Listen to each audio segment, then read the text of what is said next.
Wife realizes her husband is a wanted killer. I mean, from behind side. I was facing the lake. I have a... No. Oh, you have some on your stomach? What?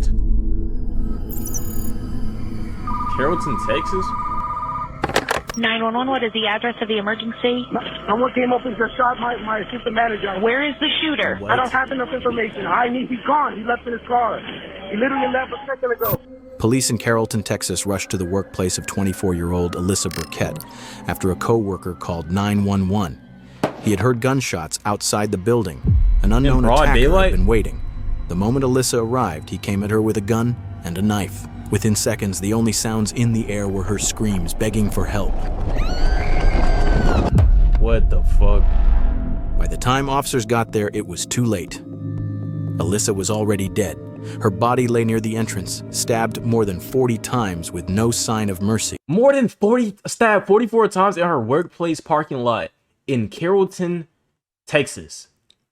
44 times?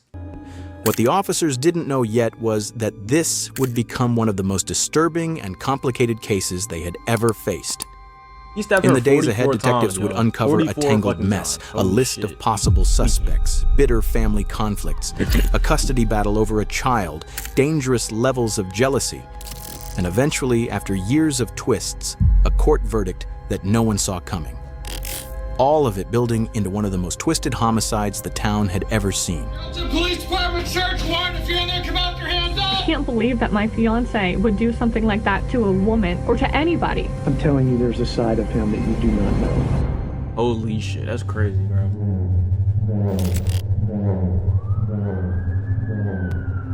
Minutes later, several patrol units arrive at the scene. It's the parking lot of an apartment rental office on 1120 MacArthur Drive. Right by the entrance sits a gray Toyota Corolla. The driver's side window is shattered and bullet holes are clearly visible. It's an actual photo, chat. This is an actual photo.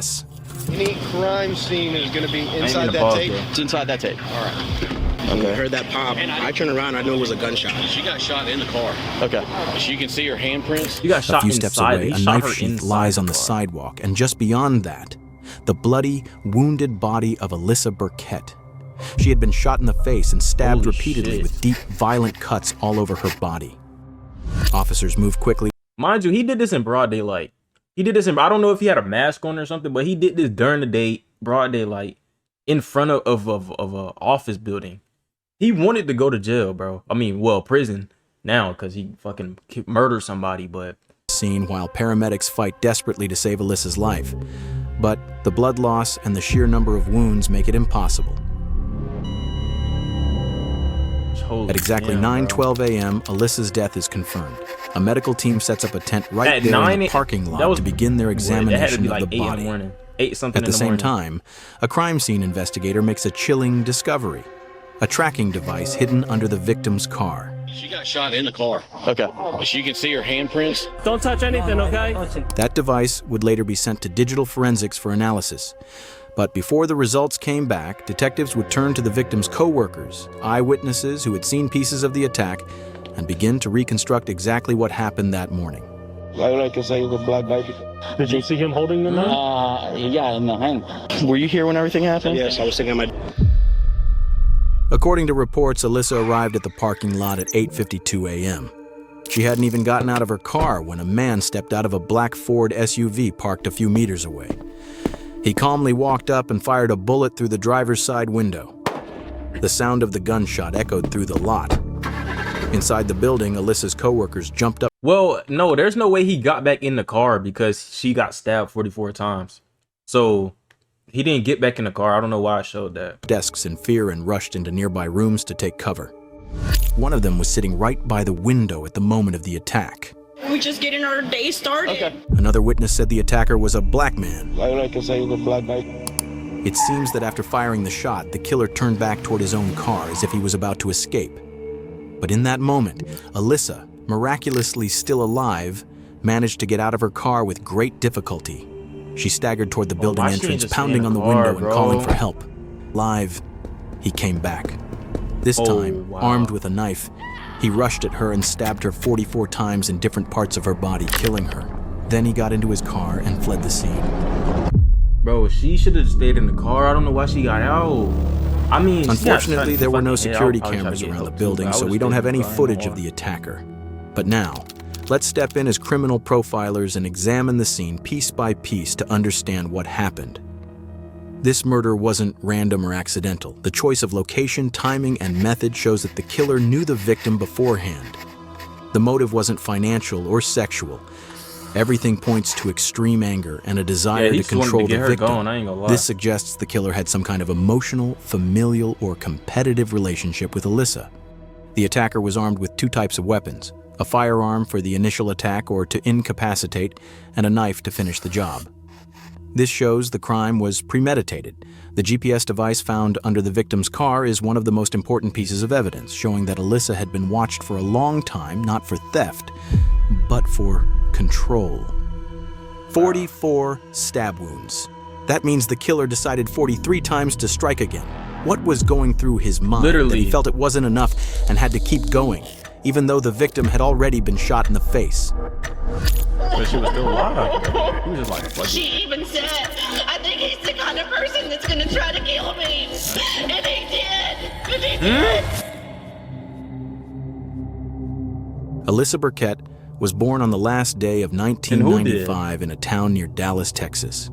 After graduating high school, she went to college and studied history at a university in Southern California. When she was 22, she met a 33-year-old man from Northern California named Andrew Beard on Tinder. He was successful and wealthy, with a house that smelled of expensive wood and a private plane parked right outside. Last name is Beard. Their relationship started casually. Some dates, some hangouts, nothing too serious, until one event changed Alyssa's life forever. She got pregnant. Near the end of her relationship with Andrew, she found out she was pregnant.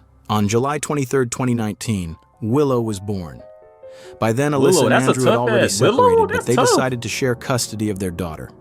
Alyssa was the primary guardian, while Andrew spent a day or two a week with Willow. During this time, she started dating another young man named Ben. On the surface, things seemed relatively calm, but behind the scenes, there were custody disputes with Andrew and financial struggles that had thrown Alyssa's life into chaos. Later, when Andrew got engaged to a woman named Holly Elkins, the custody battles slowly cooled down. After about a year, Alyssa and Andrew finally reached an agreement over custody and child support for Willow. What's interesting is that, against all expectations, Alyssa and Holly actually got along well. In one message, Holly told Alyssa, "Look forward to having a healthy relationship with you and Ben." Alyssa replied, "I hope your influence helps, because I'd love nothing more than for us all to have a healthy relationship." But just a few months later, something strange happened. On August 6th, Holly called the police claiming that Teresa, Alyssa's mother, had attacked her. 2 officers were dispatched to the scene to investigate. Holly told them she was walking near the lake with Willow in her arms when suddenly Teresa came up from behind, grabbed the child, and started hitting and scratching her. She literally attacked me from behind side. I was facing the lake. Your hand? I have a No. Oh, you have some on your stomach? Teresa, during her interview with police, completely denied the incident, and since there wasn't enough evidence, the case was closed. On the surface, everything seemed to return to normal, until a few weeks later, when Carrollton police received a phone call from a man named Frank. He was reporting something suspicious. I saw what I thought looked like someone just selling some drugs out of their truck, and I could smell it and I could see it. And Okay, what kind of vehicle is it? it's a little Toyota Corolla. I So have it a had to license be plate if that marijuana. Okay. Like What was your weed. last name? Morrow. Several officers were immediately sent to Alyssa's workplace. In the trunk of her car, they found a large amount of cash, packages of drugs, and a gun with it. Bro, it's just fucking weed. Like, why are y'all saying drugs like it's just like meth or cocaine or something? It's just fucking weed. Serial number removed. Come on, like, bro. Alyssa was In a shocked. ghost gun? She insisted that none of it was hers and that someone must have planted it to frame her. Given her background, no criminal record, no history of drug use, and no ties to crime, the police decided not to pursue the matter any further. Now, when we put all the pieces of this puzzle together, from the exhausting custody battle to the untraceable gun and the drugs that had been planted far too professionally for a single mother, and then add Alyssa's mother's words on the day of the murder that her daughter had warned her many times, "He's going to kill me one day," a clear pattern begins to emerge, and that pattern points directly to one man, Andrew Beard. I knew that it was him when the drugs didn't work in the car for him to get the baby. After that staged drug case, Alyssa was never the same. She kept saying that Andrew was following her. She told her friends over and over that when she walked down the street, she could feel someone watching her from behind. Once, she turned and saw Andrew in his car. Another time, she spotted him while standing in line at a gas station. And once more, when she was leaving a store. Alyssa was so frightened that she often asked her friends to walk her to her front door, telling them to check behind and make sure no one was following. She begged them to lock the door right away. Around that time, she even started a GoFundMe campaign. In her post, she wrote, "At this point, I'm truly scared for my life and my daughter's life. Please help me with the legal costs for Willow's custody." That one sentence shows Alyssa wasn't just worried about a legal battle. She felt the shadow of a man who wanted to take her life. Hi everyone, my name's Alyssa. Past year I have been going through a custody battle, a very ugly one. I have a 1-year-old child. It's taken a toll on my mental and physical health. With that being said, I've become a lot stronger. Okay, first of all, what is killing her gonna do? Like, why did he kill her? Like, there was really no purpose that I know of. But still, there's really no big purpose on killing her anyway, even if there is a reason why. I don't think the reason is that deep, bro. Like, he just ruined that baby. Like, I won't say he ruined the life because the baby probably was most likely given to the mother. But, like, what the fuck? Like, what's the purpose? Why? In the process. Something and I guess just my message is, no matter what you're going through, stick it out, you can do it, and stay strong. But even with all of this, there's still one question we don't have a clear answer for. If Andrew was the killer, then who was the black man that witnesses saw? Two possibilities are on the table. Either Andrew himself carried out the attack in disguise, using makeup or different clothing to hide his identity, or he hired someone else to do it. Maybe a friend, maybe a ruthless man desperate for money. Whatever the truth, finding this person would bring investigators one step closer to solving the mystery. With that, police obtained a warrant and headed to Andrew's home. Carrollton Police Department, search warrant. If you're in there, come out with your hands up. At the same time, a statewide alert went out for 2 vehicles, a white Ford F-150 registered to Andrew and a black SUV. Black SUV? Boy, you're getting caught. The same one multiple witnesses reported seeing at the crime scene. Caught. A few hours later, Andrew's white truck was found. Police had pulled him over for a routine traffic violation. Officers ordered him out of the vehicle, and without any resistance, he was arrested on the spot. In the passenger seat was his fiancée, Holly Elkins, and in the back seat sat Willow, Alyssa's daughter, who by then had been placed in Andrew's full custody. The daughter's in a car seat in the back seat. They've been pretty cooperative. My part was to just find you. That's all they asked me to do. Since the initial evidence against Andrew wasn't strong enough to hold him in jail, he was released just a few hours later. But what Andrew didn't know was that police had already decided to dig deeper into his life. The first step, a search warrant for his truck and his home. The first thing officers found in Andrew's house was an envelope covered in messy handwriting. Inside were notes with Alyssa's workplace address, the make and color of her car, and even her daily schedule. Among those notes was the name Frank Marrow, the same man who had called police a month earlier to report the drugs and gun in Alyssa's car. Okay, great. What was your last name? Morrow. On the table, investigators also discovered a special charger and a portable battery. The model and serial number matched exactly with the GPS tracker that had been hidden under Alyssa's car. So we found this GPS tracker box. At the same time, the full report on Andrew's car came in. Inside a backpack on the back seat, police found a pair of men's hiking boots, soaked in bleach and cut into pieces. It was clear someone had been trying to erase his tracks. Next to the boots were 2 bottles of professional makeup in dark brown shades, something that could make light skin look much darker. That's when the first theory was confirmed. The killer had tried to disguise himself using makeup and clothing to appear like a black man. Investigators also uncovered paperwork for a black Ford Expedition SUV registered in Andrew's name. GPS data showed that just half an hour after the murder, around 9:30 a.m., the vehicle was parked near an apartment building only a few blocks from Andrew's own home. Oh, wow. Inside the SUV, officers found bloodstains on the seat and floor.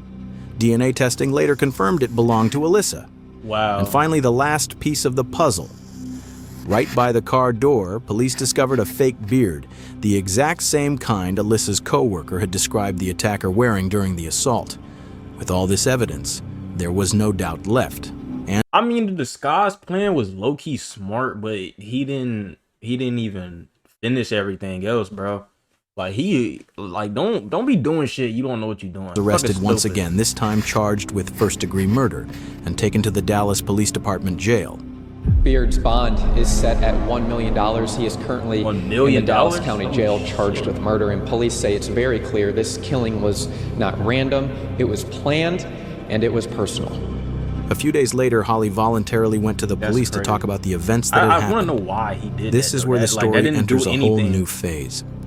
There was even a possibility that she herself could have been the next victim. So I just told all my friends and family that I'm engaged to the most wonderful man on the planet. Yeah. And now people want me to believe that he's not that. And there are so many emotional roadblocks for you to try to believe that.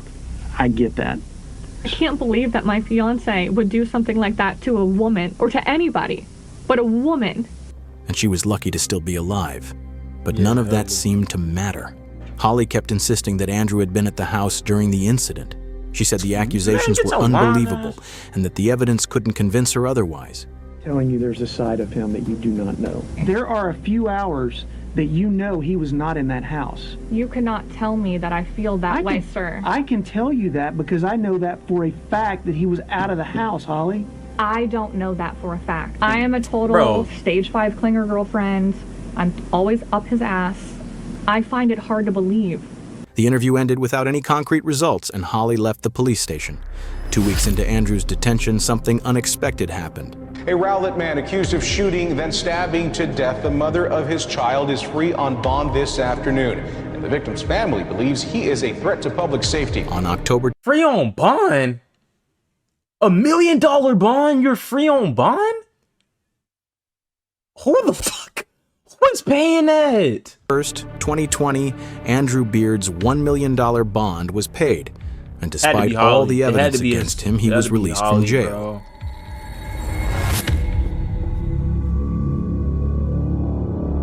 Alyssa's family was shocked when they heard the news, not just because Andrew was free, but because they felt they were now in danger. They worried he might try to hurt them, or worse, take the opportunity to escape and never show up in court. I mean, if At it's this dumbass stage, does it again, the case moved to the federal level and the FBI got involved. 8 days later, Andrew was arrested again, this time for a different reason, possessing an illegal silencer. Yo, this nigga is fucking crazy, bro. He trying to blitz shit. F agents searched his home and found a silencer with no serial number or permit in his closet. Under federal law, possessing such a device is a serious crime. Andrew went back to jail and this time stayed for a full 18 months. A Rowlett man accused of murdering the mother of his child has been arrested on a new charge. People could not believe that Andrew Beard was out of jail after posting a $1 million bond. Now the U.S. Attorney's Office for the Northern District of Texas has found a way to charge him federally, and he is right back behind bars. By law, the case should have moved to trial next, with the jury deciding the final verdict. But criminal cases don't always follow the rules, especially when a key player goes missing. She'd already ordered her Uber and never came back. After Andrew's arrest, Holly disappeared. Without saying a word or even saying goodbye to her fiancé, she returned to Michigan and cut off all contact. She rented a new apartment, bought a luxury car, and started a new relationship with another man. But the turning point came exactly when everyone thought the story was over. On June 15th, 2022, Andrew decided to speak, but not out of remorse or a guilty conscience. He had no choice. He wanted to cooperate and give information, hoping to get a reduction in his sentence. If you were to ask me whose idea was what, drugs and the planning of drugs was Elkin's. It was made very clear to me that your previous methods aren't working. This is what you're going to do now in order to prove that that you're worthy. Andrew, you know what? I feel like, I mean, it could be true. It could be true what he's saying. I feel like that he knows that she moved on because of the whole situation, and I think he's fucking trying to frame her now. But at the same time, who else would pay this $1 million bond? Who else would? It had to be her. If it had to be her. It's not who she appeared to be. From the very beginning, he said she didn't like Alyssa and wanted to be the only player on the stage of Alyssa and Willow's life. And to reach that position, she had to eliminate her rival. According to Andrew, all the schemes came from Holly's mind. Planting the drugs and gun, staging the attack by Alyssa's mother, and even hiring a private investigator to secretly gather information on Alyssa. But when all of that failed, she entered a new game. A game where she wasn't just controlling anymore, she became a direct threat. Like, I was emotionally drained, and at that point, I just basically said, okay, and became submissive to whatever she wanted me to do. That's the task I did. It was, you're going to dress up as a different person, essentially. You're going to wear this dark makeup. That was her plan. That was how it's going to be done. That do make sense, because though. it was. The process was I don't think out. It seemed that the murder. It do make sense. Not, bro. I don't think a man with a wife and kids is gonna be like, let me kill my ex-wife and put makeup on my face. I mean, it's like I said, there's always a possibility he probably did come up with the shit. He probably lied his ass off, but it just makes sense that she would say something. That makes sense that she would come up with something like that. Was a test of Andrew's manhood, and he may have truly believed he had to succeed. Holly had planned everything for 2 weeks before the murder. That's why he had. How that's why Andrew she should had disguise himself to make his face look bro. darker, what time to be at the scene, what to wear, and where to escape afterward. She had even prepared a few messages to boost Andrew's confidence while carrying out the plan. Usually we look for the killer, but sometimes we have to look for the person who created the killer. In this case, Holly didn't pull the trigger and the knife was never in her hands. But if she hadn't existed, this crime probably never would have happened. That's fucked up. In mid-July 2023, Holly Elkins was arrested at Miami Airport. What the fuck is this? Bro, what is this picture? Why they doing her like that, bro? Just after returning from her vacation in the Dominican Republic on charges of conspiracy to commit murder. At the trial on April 10th, 2024, the prosecutor opened with a striking line. Andrew Beard is a monster, but he's Holly Elkins' monster. Messages exchanged between the couple proved their relationship had always been toxic and controlling. Just 2 months after meeting, Holly had already sent Andrew a message. Your baby mama owns you. You continue to put BM first. I don't want or need any bullshit from anyone. I don't Police think that I reports would. show that from that moment, Holly began investigating trackers, I'm sorry to Paul. I know I keep pausing, nigga. But you're a grown ass man. Come on, bro. You're letting your fucking wife tell you to go basically throw your whole life away just because she feels some type of way about your BM. Like, y'all don't have a child together. Like, bro,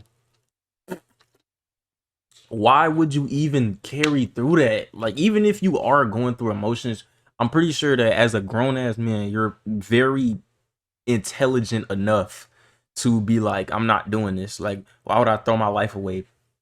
Kill my ex-wife for no reason, for real. Like, he wanted to do that shit. He did do it. He did it. Like, by September 2020, everything was part of her detailed plan. On September 13th, Holly and Andrew bought that black Ford together. The next day, Holly purchased the dark brown makeup for disguise. That makes sense. On September 19th, the pair went to a store and bought the same model of bullets and knife that would later be found at the crime scene. Why did she do all this? The prosecutor argued that it all stemmed from Holly's obsession with gaining control over Willow. But if you look deeper, the child was more than just a custody battle. Willow was a symbol. To Holly, Willow wasn't just a child. She was a flag at the peak of a mountain she didn't want anyone else to climb. What is That's so sad, bro. That was, I think, one of my favorite things that we did. It was always me and her, my best friend. Like, that was my person. That's so sad. I want mama. Oh, that would have broke my heart, bro. I want mama. That's fucking crazy. Whoever made it to this part of the video, bro, be careful, please. Be careful on who you're with, what you do, how you act. Please. This should have never happened. Be careful. Bye.